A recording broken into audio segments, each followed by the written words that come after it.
各位，首先預祝大家馬到功成，馬運亨通。嚟緊一年就係馬年，今日就同大家講一個超暖心嘅黑馬同小男孩嘅故事，就係經典黑神駿馬啦。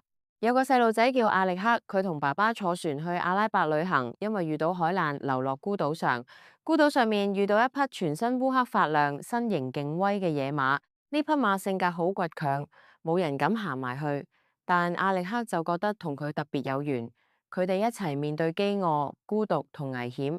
黑馬雖然野性難馴，但逐漸接受阿力克嘅陪伴，甚至救過佢免受毒蛇攻擊。後來佢哋俾漁船救返去人類社會，但黑神駿唔習慣馬賴嘅束縛，成日好焦躁。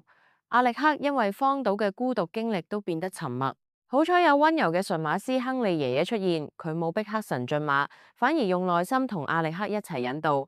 透過尊重同觀察，驚喜發現黑神駿馬原來有驚人嘅速度同耐力，係天生嘅賽馬好手喎。阿力克同黑神駿馬日夜努力訓練，最後一齊參加頂級賽馬比賽。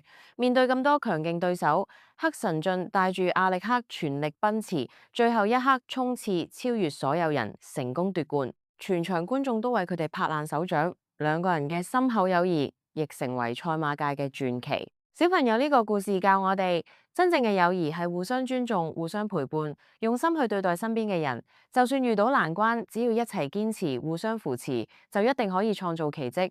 喜歡記得點讚同訂閱我哋嘅頻道，下次仲有更多兒童圖書等大家。多謝。